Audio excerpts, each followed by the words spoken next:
Bismillah. Assalamu alaikum. Walaikum salam. Here, have a structured discussion on audit.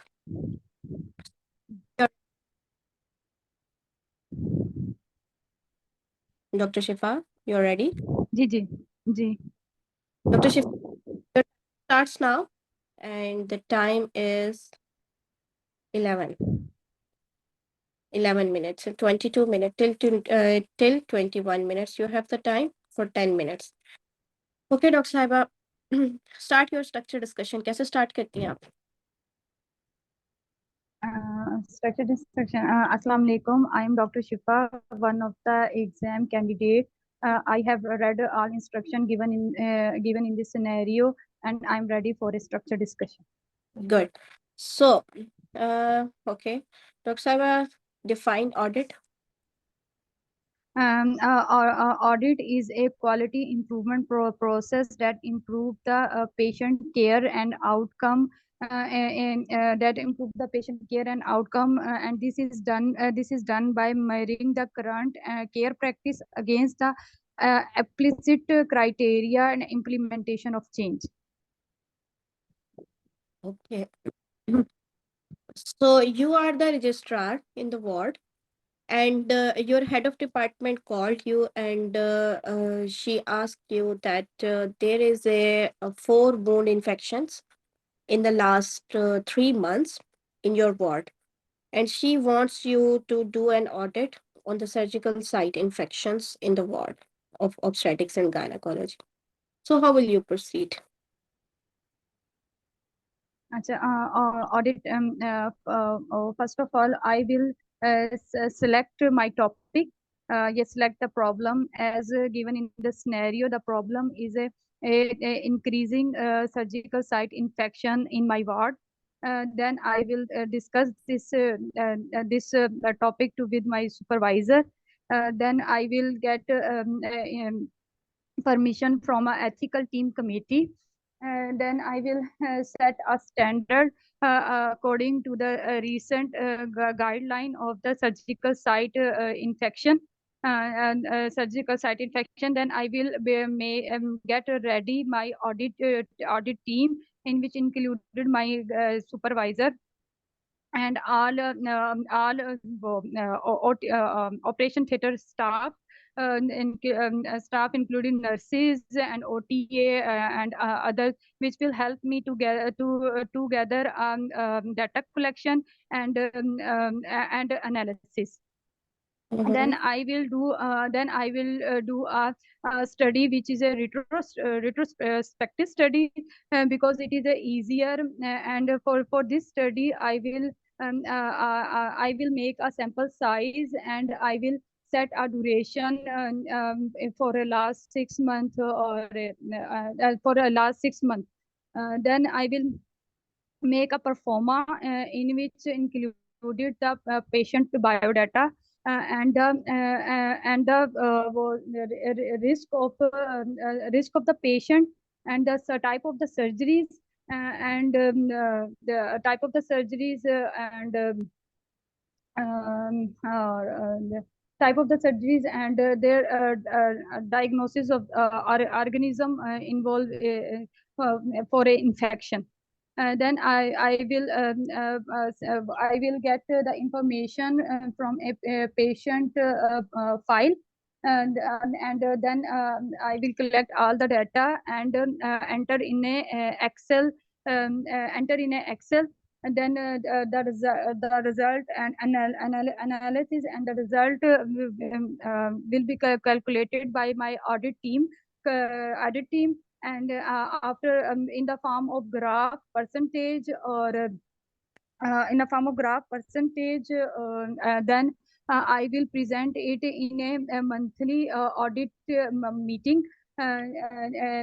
Audit meeting, and then this topic will be discussed by the members involved in this team, and they are criticized, and they analyzed, and they set a recommendation by making environment confidentiality and non-blaming environment.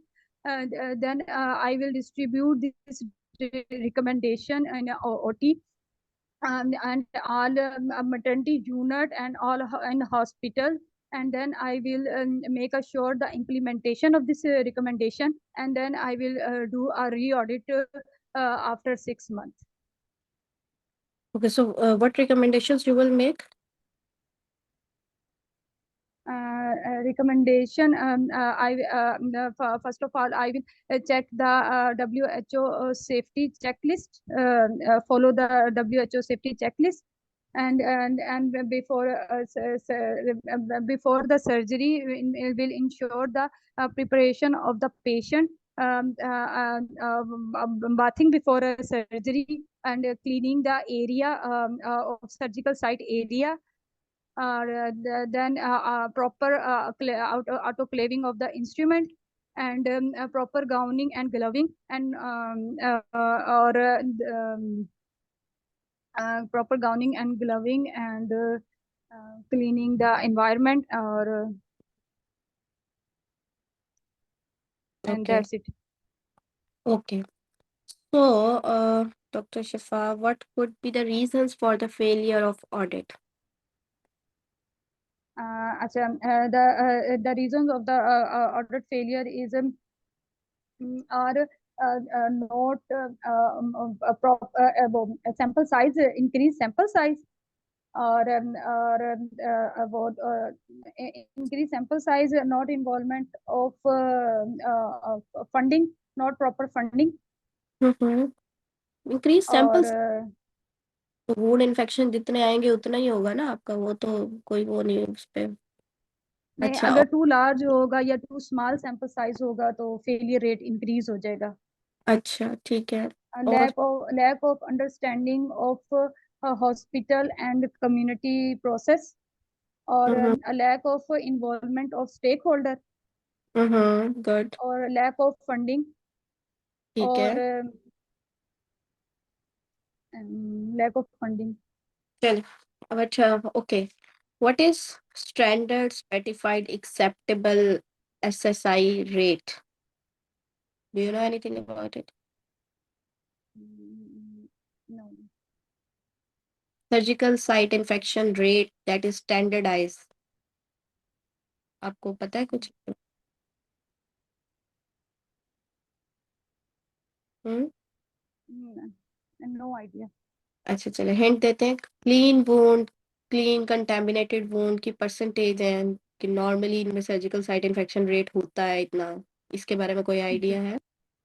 हाँ, पढ़ा था मुझे, as it is exact याद नहीं है. Okay, what is standardized infection rate? Standardized infection rate 3%. Define standardized infection rate, होता क्या है?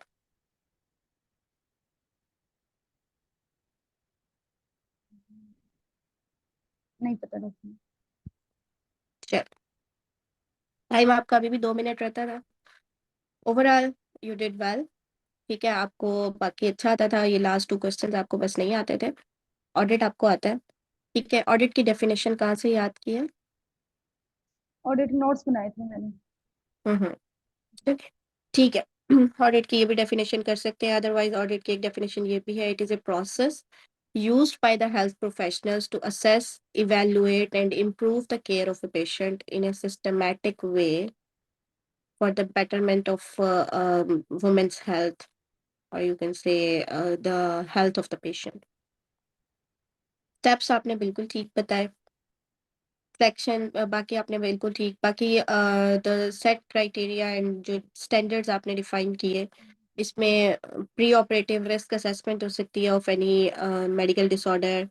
प्री ऑपरेटिव बात आपने बताया था, शेविंग द एरिया आपने इसको डिस्कस किया था, क्लीन द सर्जिकल साइट मैंने कहा.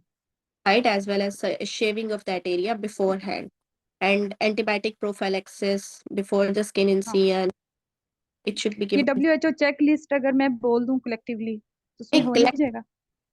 इन द स्ट्रक्चर डिस्कशन, ठीक है। आपके ओके. पास you can tell each and everything. WHO safety checklist आपने बोल दिया, still you are discussing a surgical site infection, so you have to emphasize on this कि antibiotic prophylaxis दी गई थी या नहीं. If it is not given, then you will recommendation according to the guideline that antibiotic should be given before the anesthesia, right? Then the surgical site preparation with the alcohol, you told that area should be cleaned, and intraoperative gowning and gloving should be properly, people should be trained for it.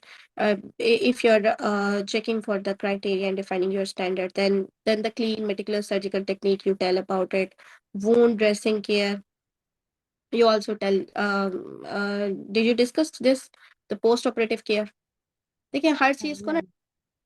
In the antenatal, intrapartum and the postpartum care. ठीक है. Antenatal में आप बताएं कि antenatal आप क्या कर सकती हैं. Antenatally you can, if patient is having any comorbidity, any diabetes, anemia, you will correct it, right? That, but intraoperatively, say even before the surgery, you can clean the area, shave the area, get the time of induction of anesthesia, good surgical, meticulous surgical technique. Then post-operative wound dressing care. Okay, intraoperative, even the environmental clinical protocols like the proper sterilization of the theater with the UV light अगर हो रही है तो वो, and the carbonization should be on the daily basis. Fumigation होती है theaters की, that should be done on the monthly basis. Swabs and sensitivity should be taken on every 3 monthly basis. So you can add on these things, okay? Then proper decontamination or the disinfection of the area or every instrument that has been used. Okay, the sterilization of the instruments.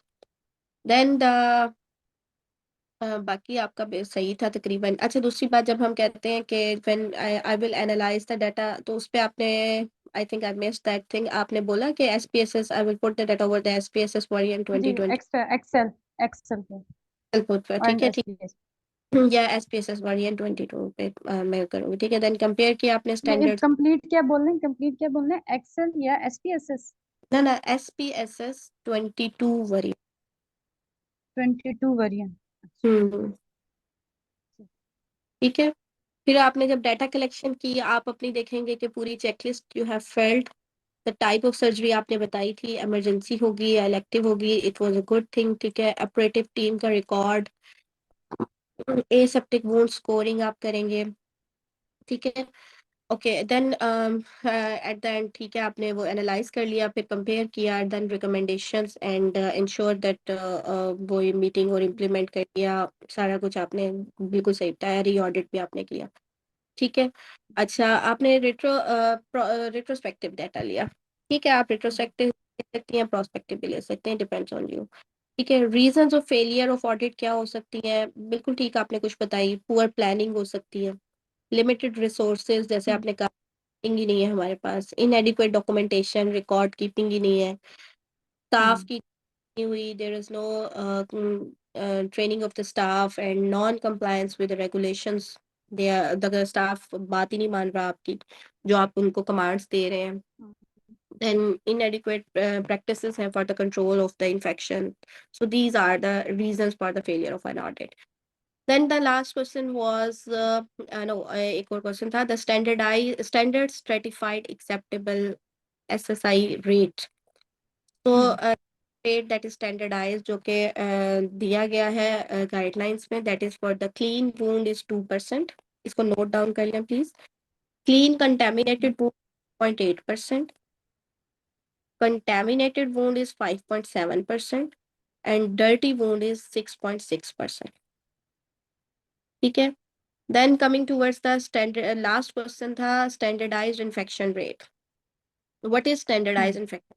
किसी को पता है? कोई भी नहीं है. कोई है भी कि नहीं है?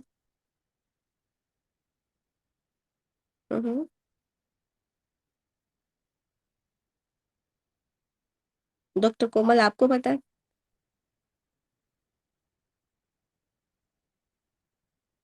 अस्सलाम वालेकुम।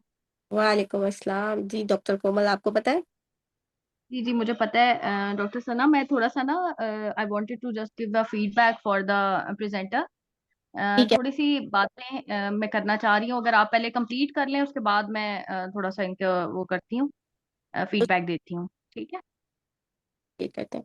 द स्टैंडर्डाइज्ड इन्फेक्शन रेट होता है, basically it stands for the standard SIR। SIR इसको मतलब वो करते हैं एज ए हम इसका क्या कहते हैं, इसको हम एब्रिविएशन यूज करते हैं SIR।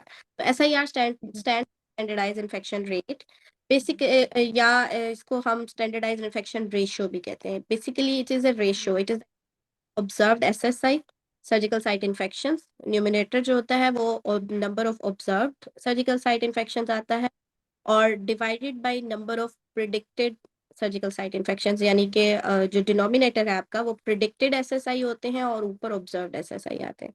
और ये सिर्फ तभी कैलकुलेट होता है अगर नंबर ऑफ प्रिडिक्टेड इन्फेक्शंस जो है ना वो ग्रेटर देन और इक्वल टू 1 हो जाए, तो फिर ही आप, यानी प्रिडिक्टेड इन्फेक्शंस अगर होंगे तब ही ये कैलकुलेट होता है। ठीक है जी। यानी एनी क्वेश्चन? मतलब ये कि अगर स्टैंडर्ड को फॉलो नहीं कर रहा तो हमें ये रेट निकालना है। ये रेट निकाला जाता है, ये रेशो है, रेशो रेशो निकाली जाती है। रेशो। हम्म। अच्छा। ठीक है जी। Any other question? ये पढ़ना कहाँ से है ये? चले, इसका ये जो मैंने वैसे बताई है ना सारी बातें यही है। ठीक है, अच्छा। ये station that came in some mock I think, तो वहां से ये है। ठीक है जी। ठीक चले। है। हाँ। डॉक्टर सना, ये रिकॉर्डिंग आप भेज देंगे या मेरा थोड़ा रह गया लिखने वाला? अच्छा चले, मैं इसकी ना कुछ करती हूँ। रिकॉर्डिंग वो भेज दीजिएगा, फिर मैं ये नोट कर लूंगी ये सारी चीजें।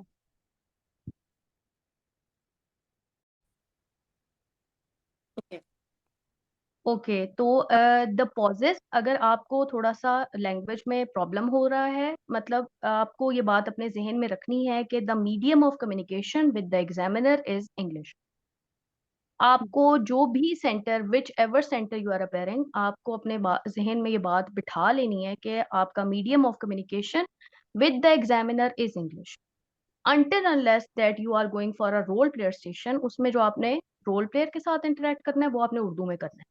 जाहिर है आपने उर्दू में उससे क्वेश्चनिंग करनी है, लेकिन बीच में अगर एग्जामिनर इंटरवीन कर रहा है या फिर आपको खुद एग्जामिनर के साथ स्ट्रक्चर्ड में इंटरेक्ट करना है या आपका शॉर्ट केस है, आपका मीडियम ऑफ कम्युनिकेशन इंग्लिश है। आपको ये बातें, ये टिप्स कोई ऐसे नहीं बताता। until unless when you go through this exam और when you pass out through this exam, आपको वो पॉइंट्स आपको मिलते हैं उस चीज के कि आपने मैक्सिमम इंटरेक्शन करनी है इंग्लिश में। सेकंड पॉइंट, आपको बाजुकात sometimes people find it difficult to communicate in English, तो आपने बजाय ये कि आपकी कम्युनिकेशन में आ आए, उससे इंप्रेशन ये है कि ये नहीं कि आपको नॉलेज नहीं है, उससे इंप्रेशन ये आएगा कि आपकी फ्लुएंसी इतनी नहीं है अच्छी, तो वो आपको नेगेटिव में ले जाएगा। आपका नॉलेज बेशक 100% हो, आपकी डिलीवरी जो है ना वो अच्छे तरीके से ना हो, तो वो आपको उतनी अच्छी आउटपुट नहीं देगा। I hope you are getting my point. Okay. तो आपको अगर लगता है कि आपको पॉज लेने की जरूरत है, आप रुक जाएं उसमें 2 मिनट, आप एक सेंटेंस बोलें फिर रुक जाएं, फिर अपना सैंपल कर लें दिमाग में कि अगला मैंने सेंटेंस क्या बोलना। With the passage of time, although शुरू में ये टाइम टेकिंग लगेगा आपको, आपको लगेगा आपका 10 मिनट में स्टेशन नहीं पूरा होता, but with the passage of time जब आपकी फ्लुएंसी बन जाएगी तो आप फिर ज्यादा जल्दी कम्युनिकेट करेंगी और कम पॉजेज लेंगी। उससे एक फ्लो होता है बंदे का, एक ओवरऑल ऑरा बनता है पर्सनालिटी का।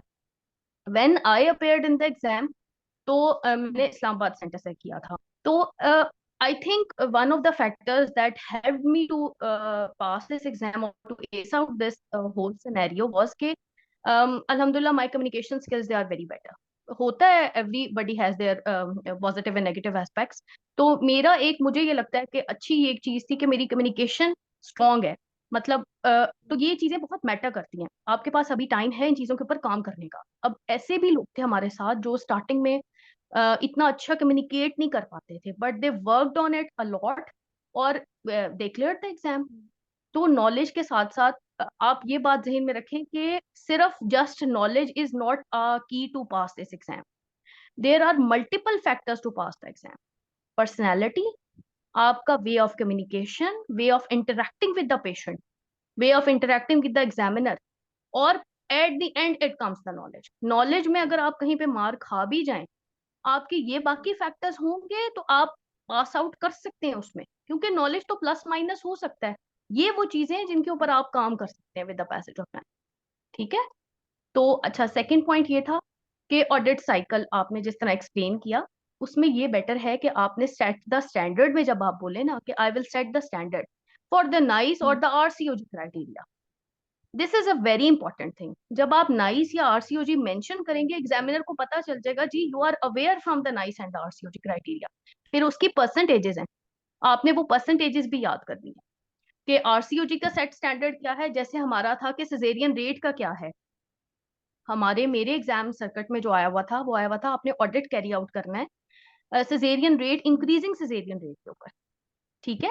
तो उसमें ये था कि मैंने उनको ये मेंशन किया कि मैं जब ऑडिट स्टार्ट करूंगी अपना सेट द स्टैंडर्ड में, मैं आरसीओजी और नाइस के क्राइटेरिया को यूज करूंगी। 15 एंड 25% जो दोनों की परसेंटेजेस हैं, आपने ये मेंशन करनी है। अगर सर्जिकल साइट आ जाता है, आपने बताना है कि set the standard of RCOG और द नाइस। ठीक है। अच्छा, सेकेंड चीज, आपने एक बहुत इंपॉर्टेंट ऑडिट साइकिल में एक पॉइंट मिस किया है, विच इज द री ऑडिट। जब आपने recommendations का बोलना है, री audit is a part of the audit cycle. फिर शी आपने बोलना है कि डॉक्टर कोमल उसने किया है mention, ये। अच्छा हाँ, अच्छा, आई sorry, I think I missed it. लेकिन बहरहाल ये चीज इंपॉर्टेंट है कि आपने री ऑडिट लाजमी मेंशन करना है कि after a duration of minimum of 6 months after giving my recommendations, ठीक है, तो I will carry out the री ऑडिट। ठीक है। अच्छा, दूसरा ये कि डॉक्टर सना ने बहुत अच्छे तरीके से आपको बताया कि आप प्री ऑपरेटिव पीरियड में, intra operative and post operative period में क्या क्या कर सकते हैं। तो recommendations आपने इसी तरीके से एलैबोरेट करनी है। ऑल्दो कि आपने बोल दिया, आपने क्वेश्चन किया था कि डब्ल्यूएचओ सर्जिकल चेकलिस्ट अगर मैं बोल देती हूँ, नो डाउट आपकी उसमें सारी बातें आ जाती हैं, बट आपने एग्जामिनर को अपने पॉइंट्स से बताना है कि I know that this is the WHO surgical checklist, जो कि मुझे प्री ऑपरेटिव में, intro operative and post operative in 3 domains में मैंने उसको कवर करना है। ठीक है। जो मेंशन करेगा उसको नंबर मिलते हैं, जो मेंशन नहीं करेगा जाहिर है उसको मार्क्स नहीं मिलेंगे। ठीक है। अच्छा, एक और इम्पॉर्टेंट बात मैंने आपको इसमें ये बतानी थी कि आपको अगर कोई फॉर एग्जांपल क्वेश्चन का आंसर नहीं भी आता है, ठीक है, और आपको लगता है कि जी मुझे ये चीज नहीं आ रही है इस टाइम, तो आपने उस चीज को लेके बाकी अपने स्टेशन को खराब नहीं करना। फॉर एग्जाम्पल अगर जो दो दो क्वेश्चन डॉक्टर सना ने पहले कर दिए होते, आपसे बाद में ना किए होते, पहले कर दिए होते, तो आपने इसके ऊपर लूज होप नहीं करके बैठते ना कि भाई मेरा तो ये स्टेशन मुझसे तो हो ही नहीं जाता। जितना आपको आता है आप अपना उसमें बेस्ट ऑफ द बेस्ट दें। और इसमें क्या है, सिर्फ key to pass this exam is practice, practice practice practice. बार बार बोलें, बार बार बोलें, कोई बंदा नहीं मिलता मिरर के सामने खड़े होके बोलें।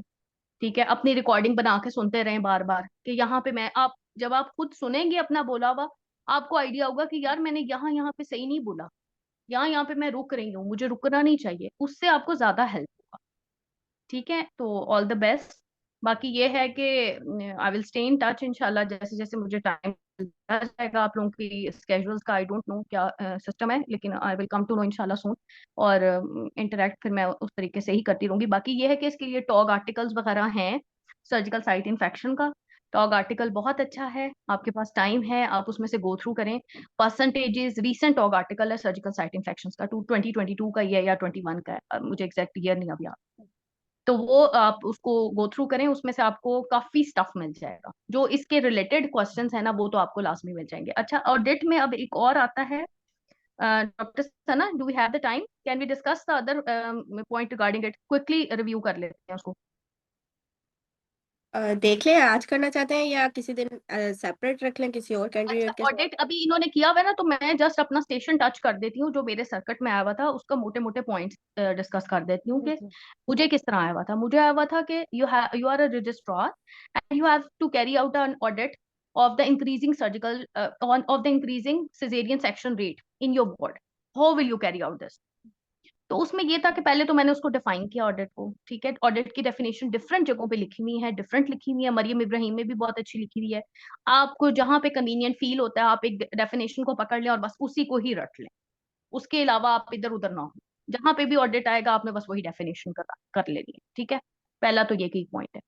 दूसरी बात ये कि उन्होंने कहा जी आप किस क्लासिफिकेशन सिस्टम को फॉलो करेंगे, व्हाट क्लासिफिकेशन सिस्टम ये will you follow to carry out this audit. तो उसमें था कि it is the Robson's classification. Robson's classification का एक बहुत अच्छा सा ये वाला बना हुआ है, फ्लायर सा बना हुआ है, या आप कह लें कि कार्ड सा बना हुआ है। उसके ऊपर रॉबसन्स क्लासिफिकेशन के बहुत सर्कुलेट भी करता रहा है लास्ट पिछले कुछ महीनों में। अगर मुझे कहीं मिलता है तो आई विल शेयर। तो वो उस पे बहुत अच्छे तरीके से उन्होंने ग्रुप्स बताए हुए, रॉबसन्स क्लासिफिकेशन 10 ग्रुप्स हैं। फिर उन्होंने कहा कि जी, सॉरी, शेयर हुआ हुआ है ऑप्शन क्राइटेरिया ना, इनको हाँ पता हाँ, है। हाँ ठीक तो है। तो उसमें वो अगला नेक्स्ट क्वेश्चन ये था कि आपने अब उन्होंने कहा जी कैसे परसेंटेजेस निकालेंगे हर ग्रुप की ना।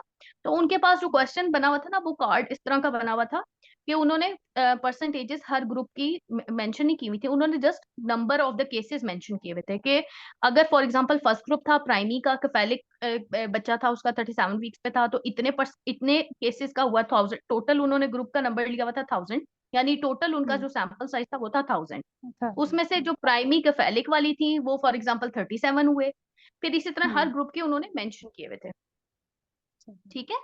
तो उसमें उन्होंने मुझे कहा कि आप परसेंटेज कैसे निकालेंगे ना, क्योंकि उन्होंने परसेंटेज नहीं निकाली हुई थी, उन्होंने जस्ट नंबर मेंशन किया हुआ था। 1000 में से 37 इतने ग्रुप में से गए, 38 इतने इस ग्रुप में से हुए, ठीक है। उसमें आपने परसेंटेज कैसे बतानी है, क्योंकि examiner was not going forward. आप उसको आंसर करेंगे उस सवाल का तो वो आगे जाएगी। उसका बहुत सिंपल सा तरीका है, जैसे हम नॉर्मली परसेंटेज निकालते हैं। जैसे फॉर एग्जांपल मैंने आपको फर्स्ट ग्रुप की बताए हैं, टोटल मैंने आपको बताया है सैंपल साइज 1000। फर्स्ट ग्रुप में है 37 लोग जिनका सजेरियन हुआ है। मैं कैसे करूंगी, 37 डिवाइडेड बाय 1000 और मल्टीप्लाई बाय 100, ये परसेंटेज मुझे आ जाएगी पहले ग्रुप की। तो examiner was looking very happy. I don't no उससे पहले कितने लोगों ने उसको सही आंसर किया या नहीं किया, ठीक है। आपने सिंपल उसको बताना है कि मैडम जो ये ग्रुप है, पहला ग्रुप, इसमें नो टोटल नंबर है 37 जिनका सजेरियन हुआ है। टोटल मेरा सैंपल है 1000 का, उसमें से 37 पहले ग्रुप में से हुआ है, तो मैं करूंगी 37 डिवाइडेड बाय 1000 मल्टीप्लाई बाय 100, मेरे पास परसेंटेज निकल आएगी कि फर्स्ट ग्रुप में से इतनी परसेंट है। फिर सेकंड ग्रुप का उसने इसी तरह ही सेम मुझे कहा हुआ कि इसकी बताओ, दो परसेंटेजेस मैंने बताई। तो शी केम टू नो कि I know how to take calculate the percentage. फिर उसके बाद उसने कहा ओके, उसने नया कार्ड मेरे सामने रखा, उस कार्ड के ऊपर परसेंटेजेस मेंशन थी। उसने कहा ओके, अब हर ग्रुप की आपने परसेंटेज निकाल ली है जैसे आपने मुझे बताया है, आप मुझे बताएं सबसे ज्यादा किस ग्रुप में परसेंटेज है। तो जिस ग्रुप में सबसे ज्यादा परसेंटेज थी, एक ग्रुप में 38% सबसे ज्यादा परसेंटेज रेट था। मैंने कहा मैडम इस ग्रुप में 38% सबसे ज्यादा रेट। उसने कहा गुड, आगे बताएं। अब आपके पास ये ग्रुप आ गया है, अब आप क्या रिकमेंडेशंस अपनी बनाएंगी। मेरे ग्रुप में लास्ट वाला जो 10 ग्रुप था, आई थिंक वो मल्टी पैरा का है और लेस देन, वो प्री टर्म का है, लेस देन 37 वीक्स के ये ऊपर प्री है, टर्म का नॉन है। कफेलिक प्रेजेंट हाँ। लास्ट ग्रुप है जो, ठीक है। मेरे पास उस ग्रुप में सबसे ज्यादा परसेंटेज रही था सिजेरियन का। फिर मैंने उसने मुझसे पूछा तो मैंने उसको यही बताया कि madam I will make the recommendations कि because this is the group which is having the highest percentage of 38%. So I will first of all review the record of the patients, the antenatal record, that the multiparas that were having a non-cephalic presentation, why they are opting for the cesarean section, why they are not given the trial of labor, because they are multis. Secondly, I will also check for the typing of the breech. Was it done before? On in the antenatal period, were they offered or they were counseled regarding this breech delivery?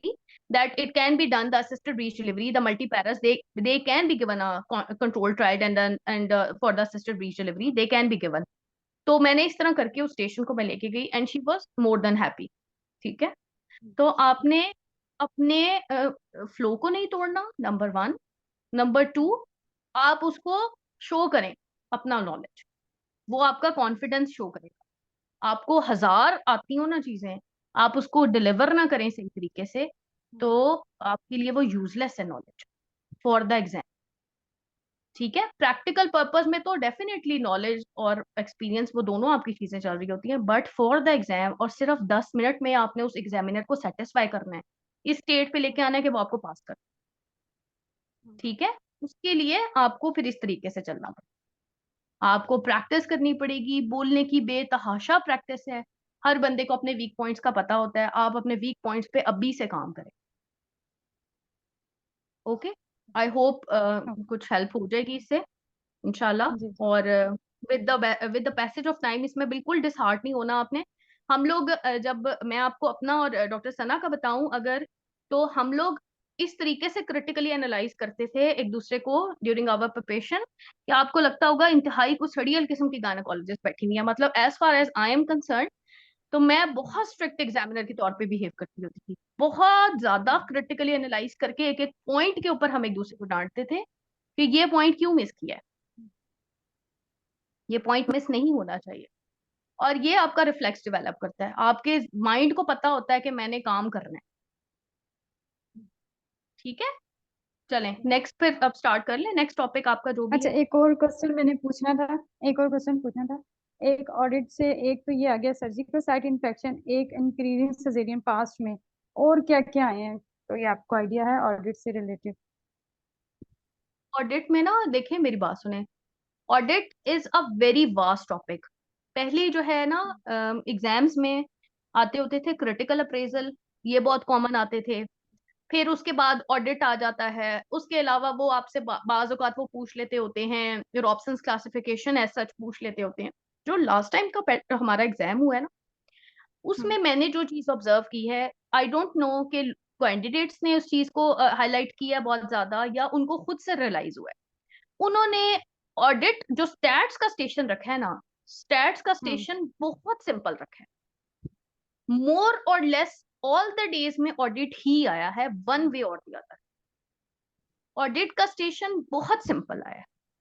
तो मैं आपको यही guide करूंगी कि audit के steps जो है ना, आपको वो फिंगर टिप्स पे आने चाहिए। हर चीज में वो आपसे ऑडिट ही सुनना सकते हैं।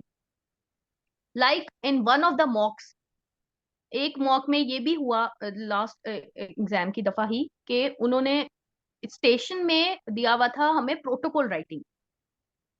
Station was on protocol writing, कि आपने एक प्रोटोकॉल डिवाइस करना है। I think it was for the IUGR, कि आपने प्रोटोकॉल डिवाइस करना है how to carry out the antenatal period of the IUGR babies. It was the scenario. अब प्रोटोकॉल राइटिंग में आप ये सोचते हैं कि जी प्रोटोकॉल राइटिंग तो इट इज समथिंग एल्स, ये तो कोई बहुत बड़ी बला है। आई वॉज इन दैट मॉक, और मैंने उनको just as the audit steps, मैं उसको उसी तरह ही लेके चली। मैंने लफ्ज ऑडिट नहीं बोला, but I incorporated the scenario in the audit cycle, कि I will devise first of all, I will select the population. अगर प्रोटोकॉल राइटिंग फॉर एग्जाम्पल आ जाता है आपको, मैं ही सेम सिनेरियो को आई विल, मैंने कहा सबसे पहले कि I will first of all define my target population, कि मैंने कितनी ड्यूरेशन जो है, कितना कितनी एज ग्रुप है, उसमें मैंने अपना ये देखना है। फॉर एग्जाम्पल मैंने उनको कहा कि मैं देखूंगी कि 35 से 40 ईयर्स ऑफ एज ग्रुप जो है, उसमें अगर comorbidity along with that hypertension है, along with that increasing age है ना, मैटरनल एज भी तो है ना, 35 से अबव है, हाइपरटेंशन है प्लस, उसको मैं इस ग्रुप को सिलेक्ट कर लूंगी। उसने कहा ठीक है। मैंने कहा मैडम उसके बाद आई will device, I will make a standard, I will select a standard for it. ठीक है, स्टैंडर्ड सेलेक्ट कर लिया मैंने कहा मैं इसमें आरसीओजी और नाइस के क्राइटेरिया को फॉलो करूंगी, उसमें रिस्क फैक्टर्स जो हैं उनके अकॉर्डिंगली देखूंगी। उसने कहा ठीक है। मैंने कहा मैडम उसके बाद मैं अपने बताऊंगी जो भी मेरे उसमें हैं, अंडर जो भी वार्ड में हैं, जो मेरे हाउस ऑफिसर्स हैं, जो मेरे पीजीआरस हैं, मैं उनको ट्रेन करूंगी। फिर उसके बाद मैं उन्हें बताऊंगी कि अगर इस ग्रुप इस एज से इस एज के दरमियान अगर आ जाते हैं और उसके साथ ये रिस्क फैक्टर है, तो उनका डाटा कलेक्ट करें। फिर उसके बाद मैंने उन्हें कहा कि आपने उसको उसमें ये देख लेना कि एडिशनल कोई रिस्क फैक्टर तो नहीं है। फॉर एग्जांपल अगर किसी को ओबेसिटी है, अलॉन्ग विद दैट अगर किसी को डायबिटीज है, तो वो एडिशनल बात हो जाएगी, वो अलहदा से मेंशन करेंगे वो। उन्होंने कहा ठीक है। मैंने कहा उसके बाद मैं कहूंगी कि उसमें देखेंगे कि कितने % बच्चे आईयूजीआर आ रहे हैं वो इस एज ग्रुप में। ठीक है, सैंपल साइज आपने हमेशा कहना है कि 50 से अबव लूंगी मैं सैंपल साइज। ठीक है, अच्छा। फिर मैंने आईयूजीआर देखा, फिर मैंने आईयूजीआर जो देखा, फिर मैंने उसकी परसेंटेज निकाल ली, फिर मैंने उसको कंपेयर करना है विद द सेट स्टैंडर्ड जो मेरा आरसीयूजी या नाइस का क्राइटेरिया होगा। फिर उसके बाद मैंने क्या करना है, अब रिकमेंडेशंस बनानी है कि अगर फॉर एग्जांपल इस एज ग्रुप में पेशेंट कोई आ जाती है, साथ में मैंने उसकी पैरिटी भी की थी कि प्राइमरी पैरस होंगी पेशेंट। ठीक है, तो मैंने कहा कि अगर प्राइमरी कैविडा है, 35 से 40 इयर्स ऑफ एज है, और पेशेंट हाइपरटेंसिव है, whatsoever she is the hypertensive, whether she is non hypertensive और she is having a PIH, और साथ में मैंने गेस्टेशन एमेनोरिया भी उसका बताया कि इतने गेस्टेशन में फॉर एग्जांपल 30+ वीक्स के ऊपर वो पेशेंट आ रही है, तो उसकी सीरियल मॉनिटरिंग करें, सीरियल ग्रोथ स्कैन्स करें पेशेंट के, पेशेंट की पिछले प्राइमी है तो जाहिर है पहले तो बच्चे नहीं होंगे, लेकिन पहले का पैटर्न देखें उसका, उसके सारे स्कैन्स को फॉलो करें। पेशेंट की PIH प्रोफाइल होनी चाहिए, हाइपरटेंसिव है पेशेंट, यूरिक एसिड मॉनिटरिंग होनी चाहिए। तो आपने इस तरीके से पूरा अपना स्टेशन लेके चलना है। फिर एट द एंड मैंने कहा मैडम जो मेरी रिकमेंडेशंस होंगी उनको अप्लाई करके मैं री ऑडिट करके देखूंगी 6 मंथ्स बाद के उसकी वजह से IUGR जो है उसकी पिकिंग अच्छी हुई है। और दूसरा मैं बेबी को फॉलो करके देखूंगी उनके कि उनके बेबीज की कितने परसेंट न्यूनेटल एडमिशंस हुए हैं नर्सरी में, कितने परसेंट बच्चे उनके ठीक रहे हैं, कितने परसेंट बच्चों को मसले हुए हैं। प्लस इसमें इनकॉर्पोरेट आप मोड ऑफ डिलीवरीज भी कर सकते हैं कि आपकी इस मॉनिटरिंग की वजह से कितने बच्चे अर्ली इंटरवीन होके उनके न्यूनेटल एडमिशंस रिड्यूस हो गए। आपने पहले पिक कर लिया इसको, आपने डिस्ट्रेस में नहीं लेके गए। अच्छा, एक और चीज आ जाती होती है ऑडिट में, वो कहते होते हैं इंक्रीज न्यूनेटल एडमिशंस हो रहे हैं बच्चों के, वो क्यों हो रहे हैं, इस पे ऑडिट करें। ठीक है, तो उसको आप कैसे लेके चलेंगे, वो सिनेरियो कैसे होगा। इंक्रीज न्यूनेटल एडमिशंस में भी आपको रिट्रोस्पेक्टिव जाना पड़ेगा ना, कि इतने बच्चे जो एडमिट हुए वो किस किस के थे, क्या क्या उनके रिस्क फैक्टर्स थे, क्या क्या मसले थे उनके साथ, क्या उनका मोड ऑफ डिलीवरी था और डिलीवरी किसने कराई। फिर इसी को एक और मॉडिफाई करके वो दे देते होते हैं कि एक फॉर एग्जांपल एक पेशेंट है आपकी, वो डिलीवर हुई, जूनियर ट्रेनी ने उसको डिलीवर कराया, बच्चा डिलीवर हुआ, बच्चा IUGR था, बच्चा एक्सपायर हो गया। ठीक है, अब इसके ऊपर आप इंसिडेंट रिपोर्टिंग करें और इसके ऊपर आप आगे फर्दर लेके चलें, आप कैसे लेके चलेंगे उसको। अच्छा, एक और चीज आपने मेंशन की थी ऑडिट के अंदर, ब्लेम।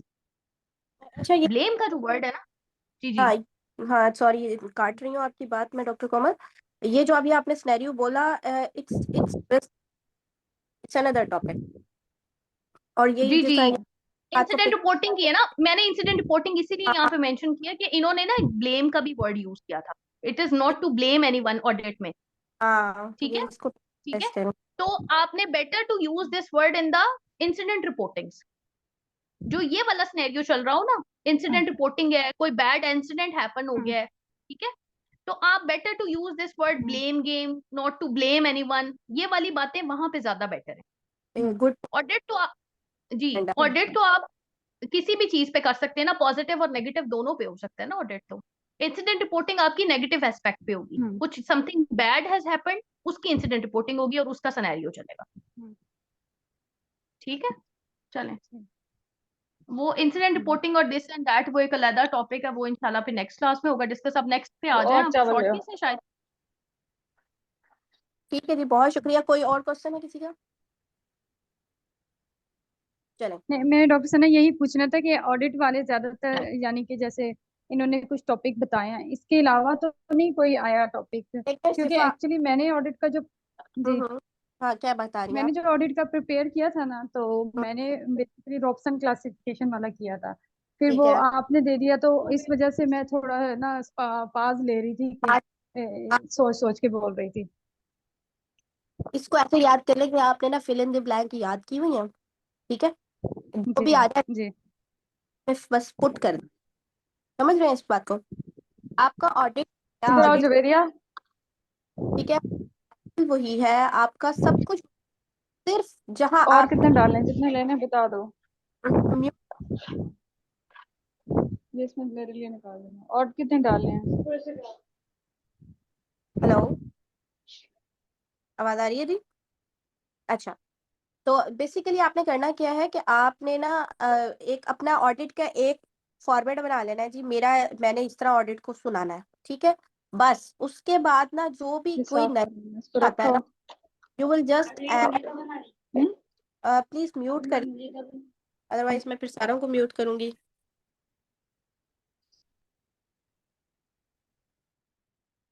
ओके, आवाज आ रही है? तो बेसिकली मैं ये बताना चाह रही थी आपको कि ऑडिट के अंदर ना अपना एक आप फॉर्मेट रखें कि ये मेरा ऑडिट का फॉर्मेट है, ठीक है। उसमें सिर्फ दो जगह हैं जहाँ पे आपको थोड़ी बातें एडिशनल करनी पड़ती हैं किसी भी नए टॉपिक पे। जिस तरह मैंने सर्जिकल साइट इन्फेक्शन का अगर टॉपिक दे दिया था, तो जब आपने कहा कि जी I will collect the data, तो डाटा कलेक्शन पे आपको थोड़ी बात करनी है कि जी मैंने किस किस, मेरा जो क्वेश्चनेयर होगा उसमें मैं क्या क्या चीजें ऐड ऑन करूंगी, ठीक है। तो उसमें 2 बातें 3 बातें बहुत है, आपने 2-3 बातें कर ली थी। देखिए सर्जिकल साइड इन्फेक्शन की इतनी बातें तो आपको आती थी ना, 2-3। इसी तरह आपको किसी भी टॉपिक का, कोई भी गायनी ऑप्स का कोई भी दुनिया का टॉपिक उठा के ले आए, आपको 1-2 बातें तो आती है ना, तो वहां पे आपने वो ऐड ऑन कर देनी है, जिस तरह अभी डॉक्टर कोमल ने आपको एग्जाम्पल से समझाया, ठीक है। इसी तरह दूसरा पॉइंट आता है जहां पर आपने उसका कंपैरिजन करने के बाद आप जब अपनी रिकमेंडेशंस देते, तो at the time of recommendations you will tell के भी जो है ना वो वहां पर 1-2 बातें ऐड ऑन करें, जिस तरह डॉक्टर कोमल ने अभी आपको एग्जांपल्स दी हैं, ठीक है।